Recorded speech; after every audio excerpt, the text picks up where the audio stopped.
Chocolate Man is back. Even though the chocolate is quite hot, I quite appreciate it. I appreciate it very much. I got a new camera to sell, the EOS R100. I got it for super cheap, almost 60% discount, or I think exactly 60% discount. Nah, yeah, no, 55, let's say. So that means I'm going to be able to sell it for more, make a little bit of profit between $50 and $100 on the used market. So that's nice. It's going to be another one of those weeks where I have three things to sell. I should be making some photos. I also have an iPad that I bought. And I'm going to kind of spending a lot of money, but to make more money.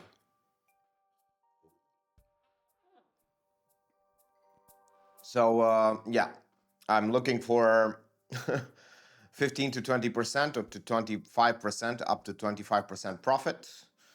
That's how I judge a deal. So it has to be 20 to 25% profit, but I'm willing to take the 15 like on the back end. So it needs to be if people negotiate, I'm just gonna not really say yes because they're gonna be like suspicious and everything. But I'm gonna take a 15% any day because 15% in like 10 days or 15 days is like quite a bit of money. Like people don't understand what 15% means. Plus, I don't know if I should keep the prices so high. Instead, I should do more deals and constantly be on a lookout. It's not really like I'm like deals like this come, but there are three more cameras, so I would like to sell it very, very fast so I can buy another one and sell another one and buy another one and sell another one. If I could do it for all four of them, there were four, that would be amazing. Even if I got a $50, just a $50 thing, that's like $200 just by putting the same, not even putting the same, just leaving it there, the same posting, the same listing. I forgot how it's called. The listing, a for sale listing. I already have someone negotiating with me for just the body, not the lens. So I'm going to negotiate with them, and hopefully I'm gonna. I told him the price, and the price is like about $40 more than I paid for it with the lens, and I'm gonna sell the lens separately for a profit entirely. So yeah, even though the lens might sit there for like a month or two, it doesn't really matter because I get my money back plus 40, 20, whatever profit, which means that I've already profited, and I can do the same with the next camera. I can have the next camera bought already. So I can just make another deal. So it doesn't really matter because I've already tested the hypothesis, and well, I also have like I think 30 days to give it back the camera if something happens. If it doesn't sell in 30 days, I'm just gonna give it back. And yeah, that's exactly what I'm gonna do. What I'm gonna do, and we'll see. The main idea is that I get to play with a new camera. I'm a bit excited about it. I don't know if I should play with it. Maybe I like it too much and I don't end up selling it.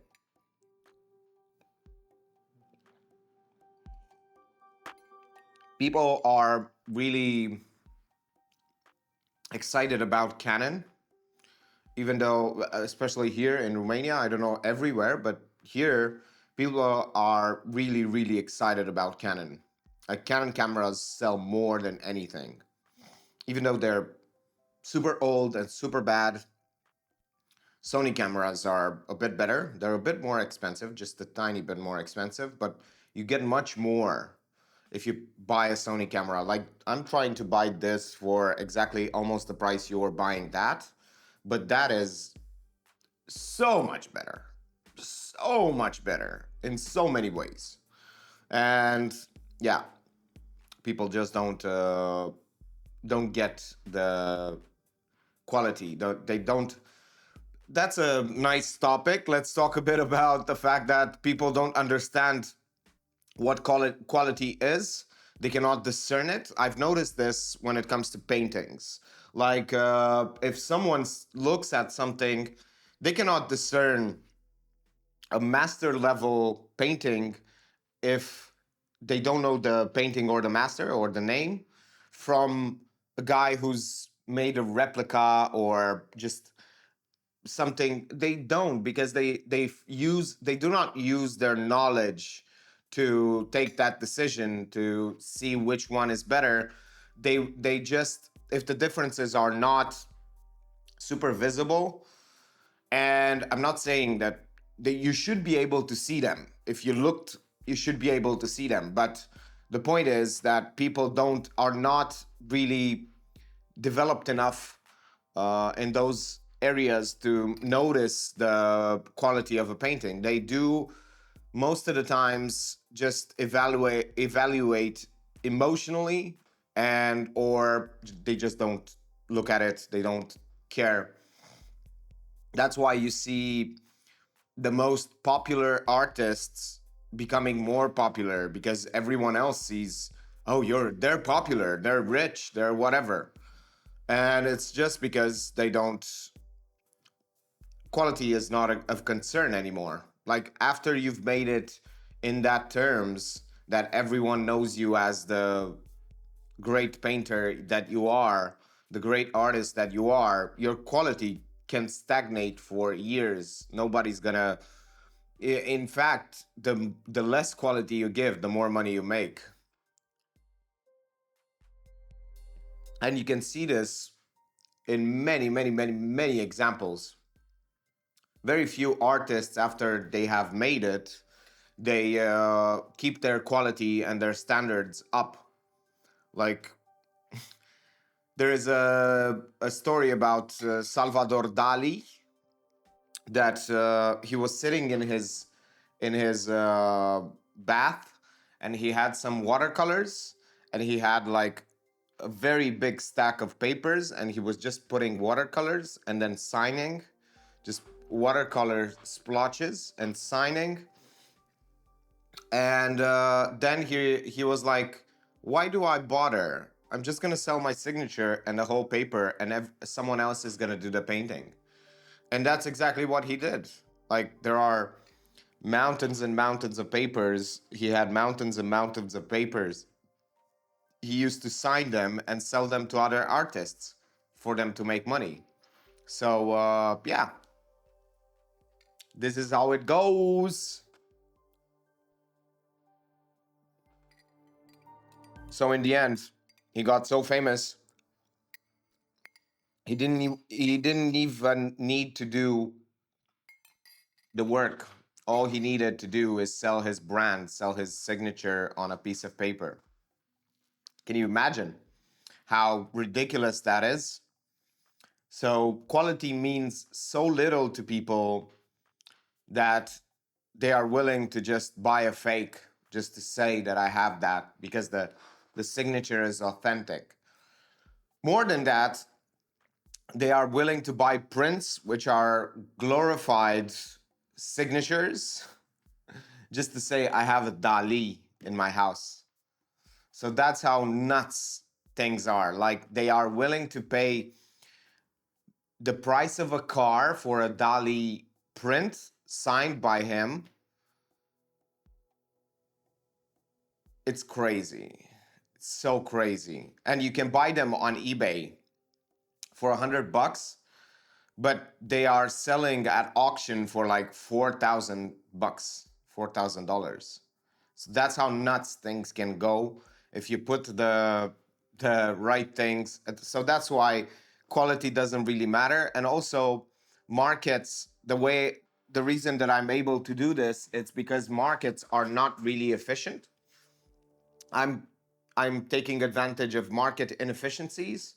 Like there are places where you can buy things for cheaper if you wait. And the reason that the market isn't efficient enough in small markets like this, it's because people do not spend the time to research, do not spend the time to, because they don't view those minutes or hours or whatever they spend searching for the right price. I For my phone, I waited like 2 months until I bought a new phone, even though my phone was broken, just because I wanted a discount. And I got a 30, $40 discount on a very, very cheap phone. But I did not want over that price. I did not want it to be over a certain price. And I waited until it was at exactly that price. And that's exactly what I did. So it's a $180 phone, and usually it was at $200 phone. So I bought it at what 170 or 60, 160, I think. So from 200 to 160, it was hovering around 180 all the time. But like, why would I bother? It takes like 5 minutes when I'm on my phone to just check it, and it's not as if I can do something else in that time because I'm commuting.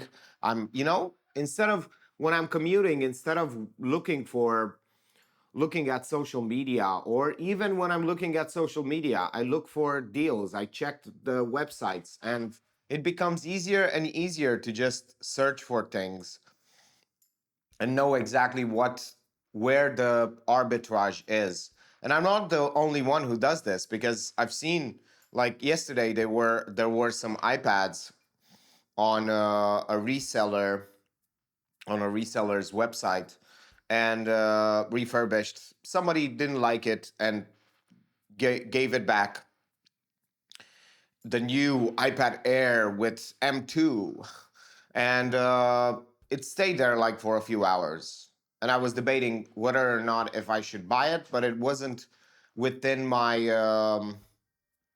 not budget, but within my profit range. So I didn't buy it because it wasn't in that profit range of 15 to 25, even though I could have gotten like maybe 15%, maybe. Not really, but maybe. So yeah, you can do a lot of things like that. And I'm it happened to me before when I was looking at things online or on refurbished things, and they sold very, very fast, just because I was like, okay, but I could have pulled the plug. Like I could have gotten it because I was there first. So it's a bit of luck and a bit of knowledge and a bit of being able to pull the plug and having the right circumstances, the right money. I'm not speaking properly. I should speak louder. Having the right money at the right time to be able to do those things. But there are deals every day that you can, almost every day, that you can profit off of. And yeah, people don't know where to search, because that's the way arbitrage is, just knowing where to search and putting on the other places, putting the things on other places to just sell.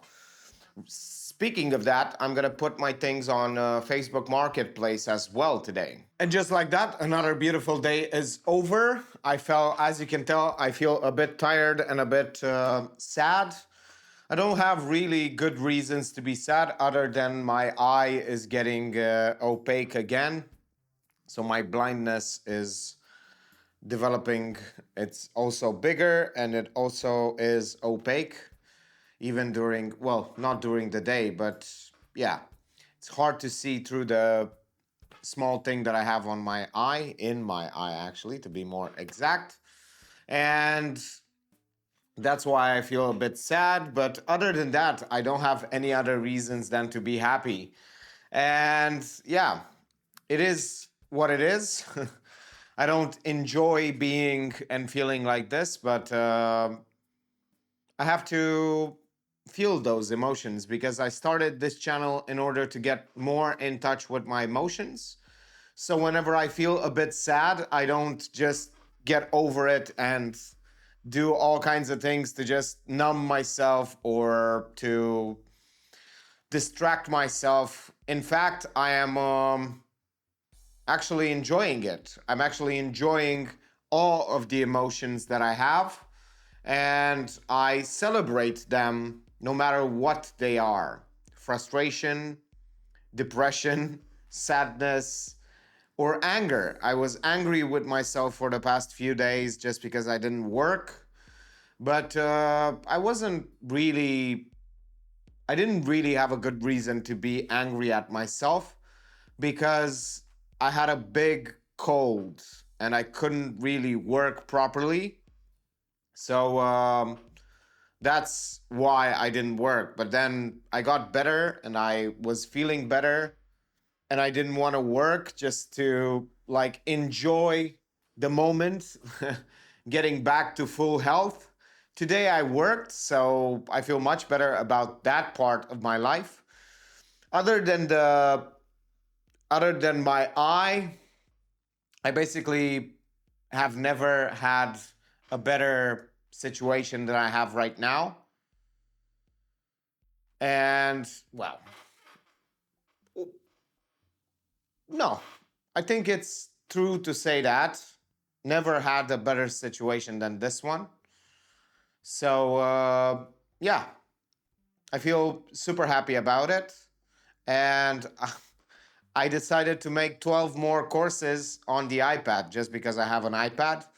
So that's exactly what I'm gonna do. It's probably gonna take me a lot more time than I'm thinking, but it doesn't really matter. I need to finish editing the courses, and after I finish editing the courses, I'm gonna start working on the iPad courses as well. So that's gonna be fun. And yeah, that's just about it for today. Thank you for watching and see you tomorrow.